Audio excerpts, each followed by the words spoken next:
PM Modi के तीसरे term की शुरुआत के साथ ही पाकिस्तान ने नई साजिश रचनी शुरू कर दी। जिस दिन पीएम मोदी ने शपथ ली, उसी दिन पाकिस्तान के आतंकियों ने जम्मू के रियासी में श्रद्धालुओं से भरी बस को निशाना बनाया था। उसी दिन तय हो गया था कि पाकिस्तान को इस हरकत के गंभीर नतीजे भुगतने होंगे। अब धीरे धीरे पाकिस्तान की उस साजिश का खुलासा हो रहा है जो जम्मू कश्मीर में नए तरह से आतंक फैलाने के लिए थी।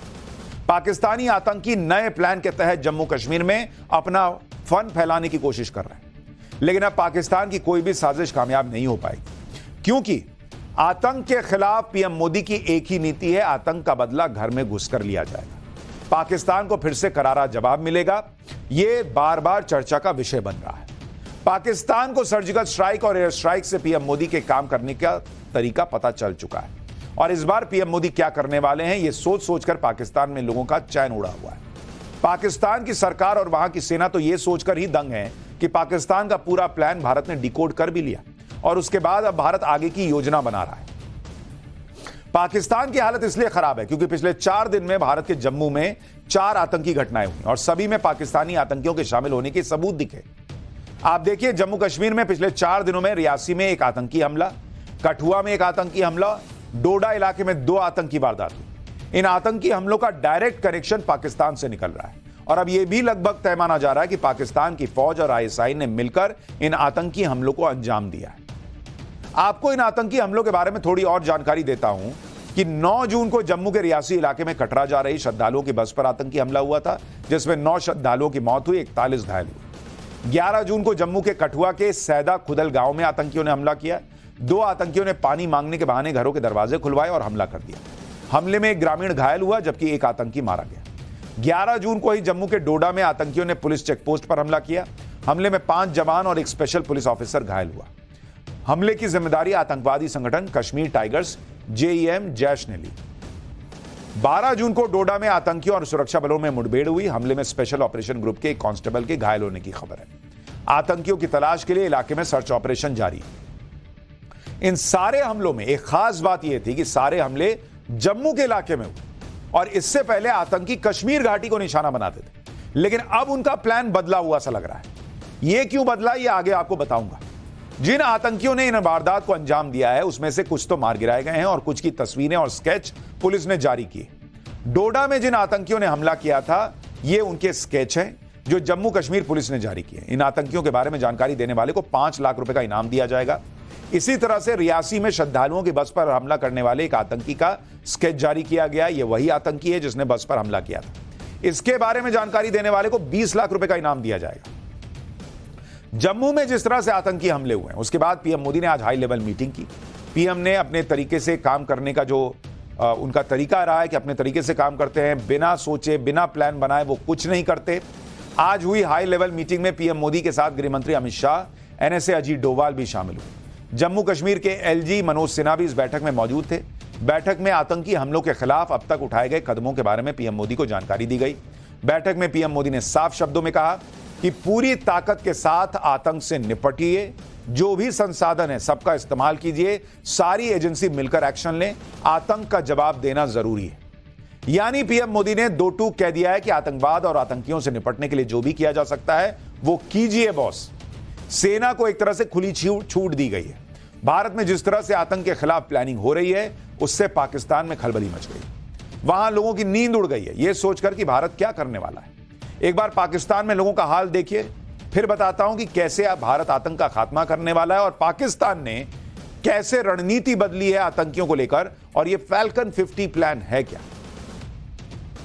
तो इस पर काफी बातें आ रही है, सोशल मीडिया पर काफी तबसरे हो रहे हैं कि ये कहीं ना कहीं इन्वॉल्वमेंट है पाकिस्तान की। अगले दिन जो कश्मीर में हुआ है उसके कई क्वेश्चन जो है इस वक्त उठ रहे हैं। नो डाउट इंडिया ही जीतेगा, क्योंकि पाकिस्तान के पास तो इतने सोर्स नहीं है कि वो जंग कर सके और उसको जीत भी सके। तो इंडिया ने तो आपको टेस्ट किया।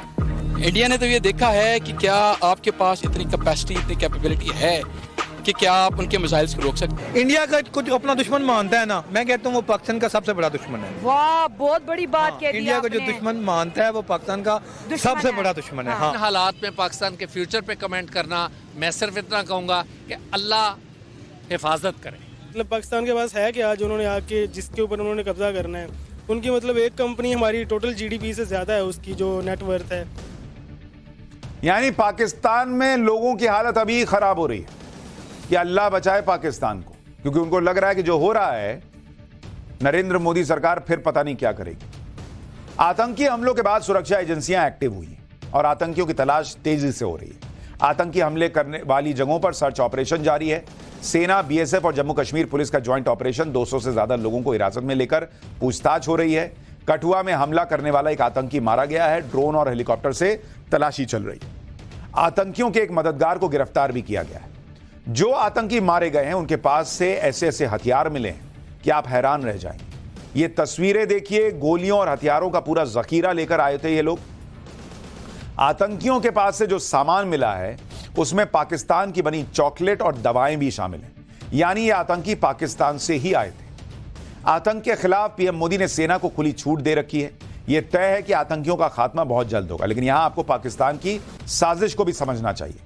आर्टिकल 370 हटने के बाद से कश्मीर में आतंकवाद में कमी आई है। भारी सुरक्षा की वजह से आतंकियों का कोई भी प्लान कामयाब नहीं हो पा रहा था। इसलिए अब पाकिस्तान के आतंकियों ने जम्मू में हमले करने शुरू कर दिए, क्योंकि कश्मीर में कर नहीं पा रहे, वहां ठोक दिया जा रहा है। तो अब ये लोग जम्मू को टारगेट कर रहे हैं। पाकिस्तानी आतंकियों का निशाना जम्मू रीजन बन गया है। जम्मू, डोडा, कठुआ, सांबा, रियासी, पुंछ सेक्टर, अब आतंकी इसको निशाना बनाने की फिराक में।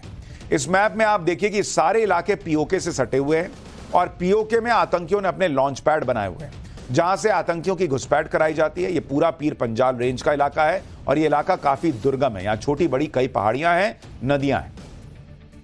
जम्मू में आतंक फैलाने के लिए पाकिस्तान ने जो प्लान बनाया है उसके बारे में भी सुनिए। पाकिस्तानी एजेंसी आईएसआई ने जम्मू के लिए फैल्कन 50 नाम से प्लान बनाया है। फैल्कन 50 में जैश और लश्कर तैयबा के 50 आतंकी शामिल हैं। फैल्कन 50 स्क्वाड को आईएसआई ने खास ट्रेनिंग दी है। पीओके के टेरर कैंप्स में इन आतंकियों को हर तरह की ट्रेनिंग दी गई है। आतंकियों को खास तौर पर स्नाइपर अटैक के लिए ट्रेनिंग दी गई है। आतंकियों को night vision device, terrain control gadget दिए गए। सोचिए कितनी महंगे महंगे डिवाइस होते हैं, ये आतंकियों को दे रहा है पाकिस्तान। इन आतंकियों के पास लॉन्ग स्कोप वाली M4 राइफल्स हैं। ये आतंकी जंगल वॉरफेयर में खास तौर पर प्रशिक्षित हैं। दूर से घात लगाकर हमला करने के लिए इनको ट्रेन किया गया।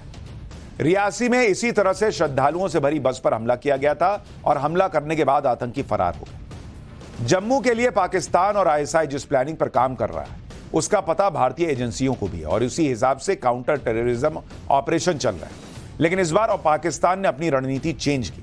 इस बार पाकिस्तान से ज्यादा ट्रेंड आतंकी आ रहे हैं। पीर पंजाल रेंज में कई पहाड़ और नदियां हैं। इस इलाके में आतंकी आसानी से छुप जा रहे हैं। सिक्योर टेलीकॉम नेटवर्क का प्रयोग कर रहे हैं। आतंकी YSMS टेक्नोलॉजी यूज कर रहे हैं। इस तकनीक में सिम कार्ड की जरूरत ही नहीं पड़ती। फोन को ब्लूटूथ के जरिए रेडियो से जोड़ देते हैं। इससे भेजे गए मैसेज डिकोड करना भी मुश्किल होता है।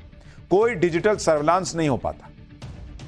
लेकिन अब पाकिस्तान की यह साजिश भी बेनकाब हो गई और सुरक्षा एजेंसियां आतंकियों को ठिकाने लगाने में जुट गई हैं। इसमें थोड़ा टाइम लग सकता है, लेकिन आतंकियों का खात्मा होगा जरूर। यह पहली बार नहीं है जब पाकिस्तान ने जम्मू इलाके में आतंकवादी घटनाओं को अंजाम दिया है। पाकिस्तान आज जो कर रहा है ना, वो पहले भी कर चुका है और उसके बैकग्राउंड के बारे में आपको बताता हूं। 1990 के दशक में जम्मू में आतंकवाद चरम पर होता था। पीर पंजाल की यही पहाड़ियां आतंकियों के लिए सुरक्षित ठिकाना हुआ करती थी उस जमाने में। पाकिस्तान से आतंकी आसानी से जम्मू में घुस जाते थे। रजौरी, पुंछ, डोडा और किश्तवाड़ में आतंकी बस जाते थे और पहाड़ों की वजह से पुंछ और रजौरी में घुसपैठ आसान थी। स्थानीय लोगों का भी सपोर्ट आतंकियों को तब मिलता था। इन इलाकों में पहाड़ी बोलने वाले कश्मीरी रहते थे। जम्मू इलाके में आतंकवाद साल 2003 तक हावी रहा।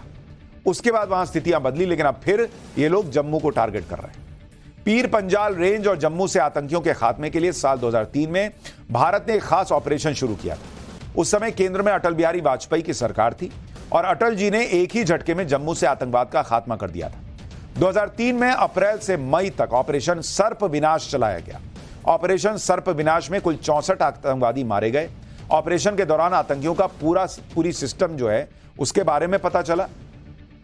आतंकियों ने अपने ठिकानों का पूरा नेटवर्क बना लिया था, जो अब तक आतंकियों का सबसे बड़ा नेटवर्क माना जाता है। जैसे सांप बिल में नहीं घुस के रहता है, वैसे बिल बना लिए थे इन लोगों ने। आतंकियों ने कई बंकर, सेफ हाउस बना लिए थे।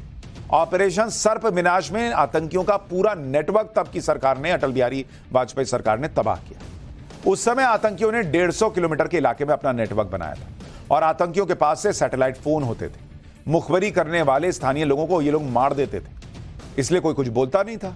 लेकिन ऑपरेशन सर्वविनाश से आतंकियों का खात्मा हुआ और उसके 20 साल बाद अब फिर से पाकिस्तान जम्मू में आतंकी हमले करवा रहा है और जम्मू को टारगेट कर रहा है।